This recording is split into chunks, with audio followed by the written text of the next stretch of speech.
Welcome back to the channel, everybody. Hopefully you can hear me over the bad weather. We still haven't gotten this part of the shop insulated yet, so you can hear the rain really, really loud. But as you can see behind me, the Formula Drift car, the S15, is gone. The only S15 we have here right now is this, Daikie's, and the abandoned one there. But yeah, it's at Marco's shop right now. It's getting the rear all straightened out and whatnot so that we're not gonna have any problems. But a ton of packages just arrived for the FD car and we're gonna open them because I don't actually know what's in these boxes. I do. You do? Mm-hmm. All right, well, I'm gonna give you the camera and we're gonna open these and we're gonna figure it out. I'm gonna start with the biggest boxes. For some reason, it's these ones. Let's see what we got inside, baby. I think it's a seat. Oh no, did I just cut it? No, we're good. What is this? This is pretty cool. This looks sick. We finally got some real seats.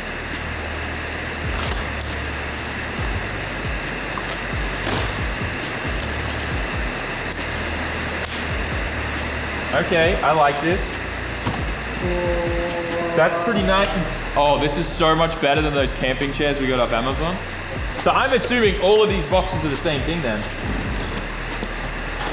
This is gonna help out a lot at FD rounds. All right. Yep, another one. Okay, so all these boxes, by the looks of it, are Advan seats. Advan spec seats. Advan spec seats. Hang on, the piece of paper says Yokohama Advan Director Seat. That's cool. Become a director now? Yeah, director, apparently. This is great. I'm really excited about these seats. They fold up very, very compact too. I like that. Yeah, that's easy for packing. This is great. So, judging by the boxes, we got 4 of these. Yeah, these are awesome. These are really comfy. So good. So Yokohama on the back. Very cool. All right, we should open these other boxes. So these will be 2 more seats, I'm assuming. Let's go for the next biggest one.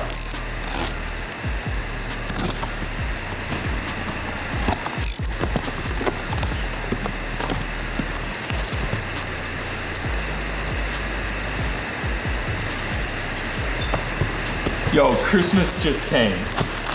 What the flip? All these long tee Advan shirts,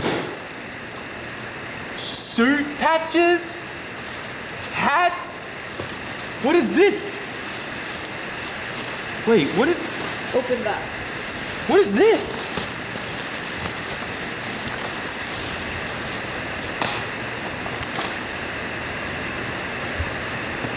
This is so cool. It's a big, hang on a second. We got to do this then. We got to do this. We got to do this. What is going on? Wow. This is very cool. I'm super excited. This matches the weather perfectly today. Wait, was there something in that box that I pulled out? Hang on, let me zip this up. This is very cool. Some Yokohama stickers. Man, what is going on? What's in this one? So many boxes.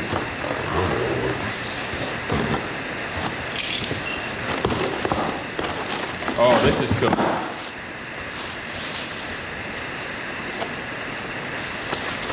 Advan umbrella. Woo. Something's got to be going on. They just sent me all this stuff. Is there anything else? Yeah, there is. Obviously, guys, we need to have a little bit of a talk, but it's pretty obvious. As of this year, we are now officially sponsored and working with Yokohama Advan for the Formula Drift 2024 season. Let's go, baby. Nah, that's not.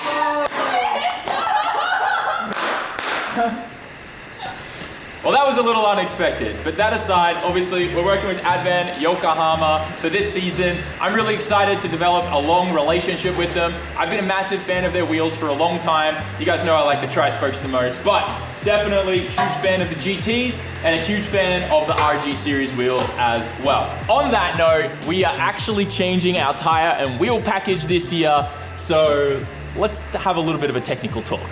The last couple seasons in FDJ2, we were using a 265/18 tire. These are a great tire and they felt good on the car for the type of competition and the small tracks and things like that that we're doing. We are going to be using these once again on the front, but on the rear, we're going to be changing to a 19-inch. We're going to be running 275/40 19s. Going to a bigger tire size means that we're going to have a lot more traction and a lot more grip, obviously width as well as height.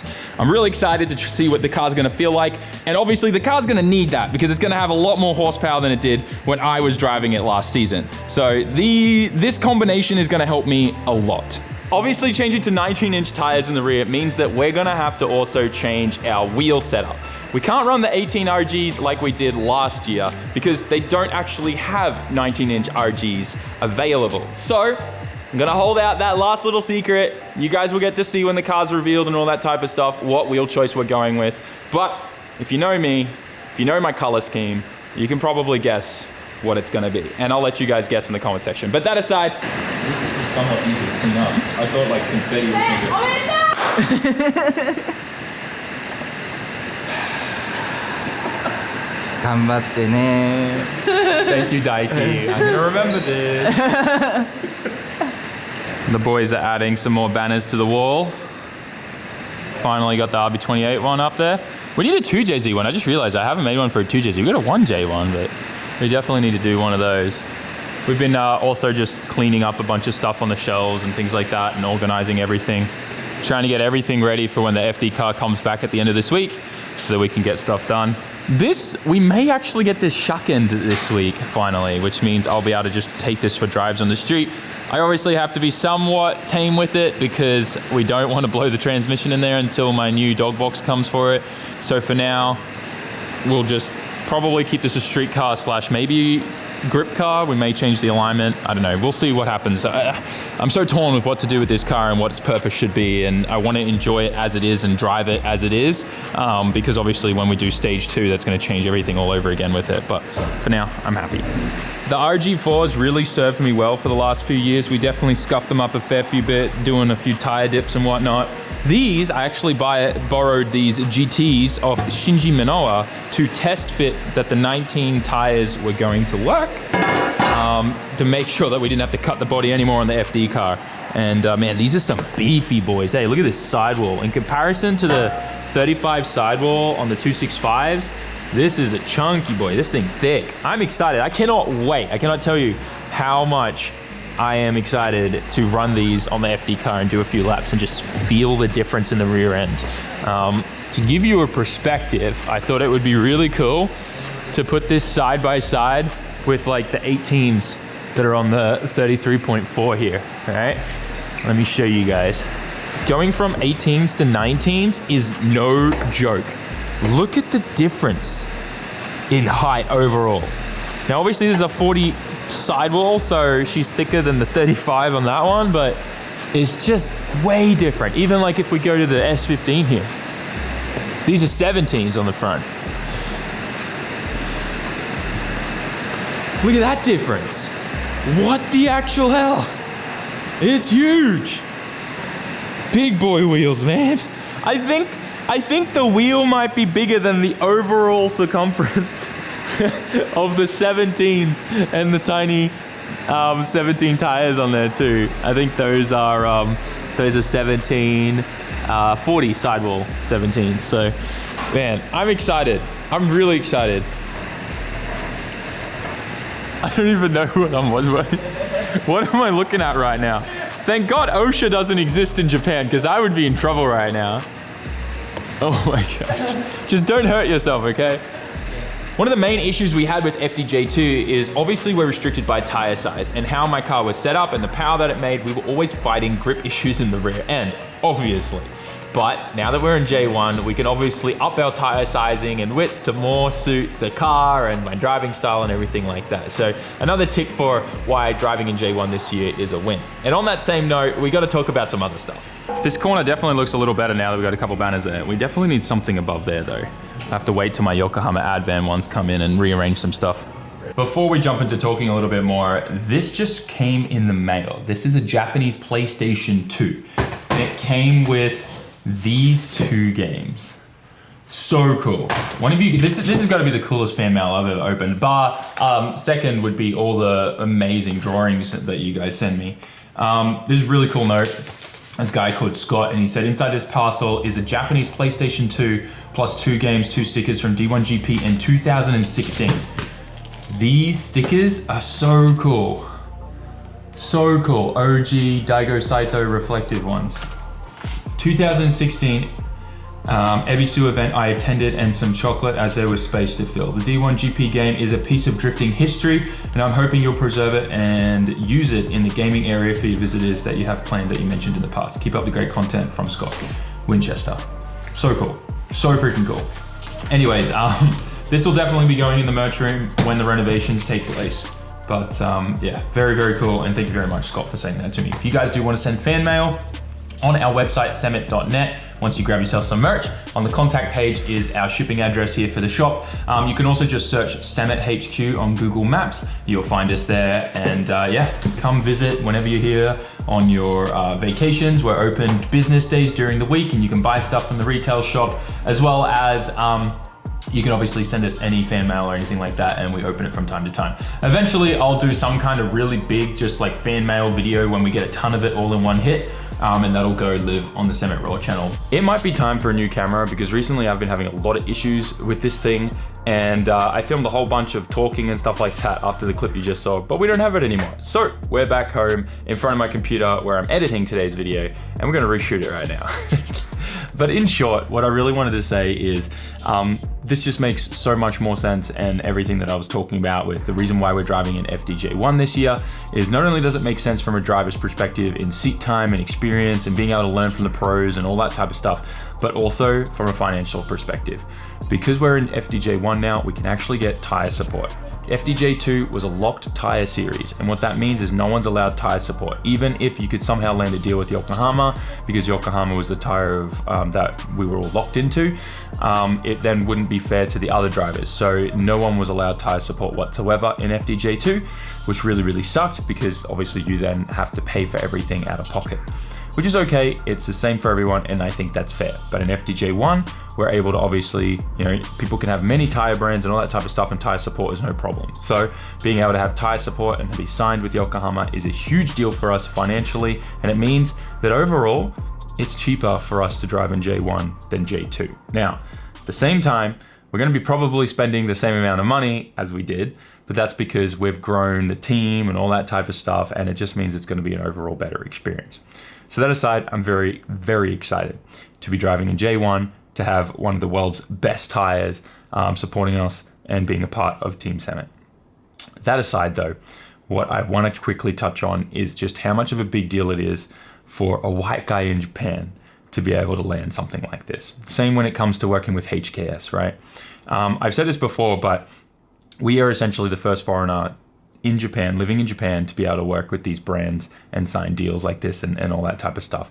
And it's a big deal. It's a thing where we are going to be able, this is something we've pioneered, and it means that other people after me are going to be able to do the same thing. And I'm excited about that. It means progression in the right direction in that area. Now, at the same time, I do know that drivers have come from other countries and competed in Japan under Yokohama. That's a little different because Yokohama is an international company, and they're different regions. So like Yokohama USA and Australia, they're actually separate from Yokohama Japan, if that makes sense. It's a little political and corporate worlds and all that type of stuff. And I know obviously drivers have come from other countries and competed here, but to actually be a white guy living in Japan that is signed with Yokohama Japan is different, and it feels incredible. It feels absolutely incredible. A dream come true, and I still have to pinch myself every day. It's wild to go back and look at some of the videos that I made 4 years ago, where we were then to where we are now, is just mind-boggling. And I'm extremely humbled, extremely grateful, and I'm even more serious now about, you know, training and making sure that I improve at a rate that means we're going to get to the podium and get good results for the brands that are believing in me, just like Yokohama, HKS, and all these, you know, Yashio Factory, Okachan, all that type of stuff. It is very important that I show them that I'm worth it, if that makes sense. But that all aside, guys, I hope you understand my heart and I hope you understand where I'm coming from. And first of all, just thank you so much. Those of you that are still watching my videos every day, those of you that are supporting us, buying merch, commenting, liking, and subscribing, that all helps.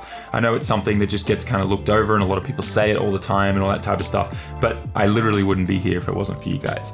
And the way that we've been able to achieve what we've been able to achieve is purely because of, you know, what we've been able to do on YouTube and how much this has changed my life. So thank you. If it's one thing that I've always said is that this is a journey, and I've always wanted to just share that with you guys on this channel. And that means that some of the videos are going to be talking videos, some of the videos are going to be updates, some of these videos are not going to be wrenching on cars. And especially right now when we are in the absolute heat of getting both the cars ready for competition, mine and Daiki's, there's just going to be a bunch of stuff like this. So thank you so much for your patience, guys. I have a lot of plans for some really cool content this year and other stuff we haven't even touched on, and insane builds. So keep an eye out for it. I think I'm losing my voice. It sounds weird, but thanks for watching, guys. Appreciate your patience, and hope you didn't mind this talking video. If you made it this far, let's make the safe word Corsair, because that was the keyboard in front of me.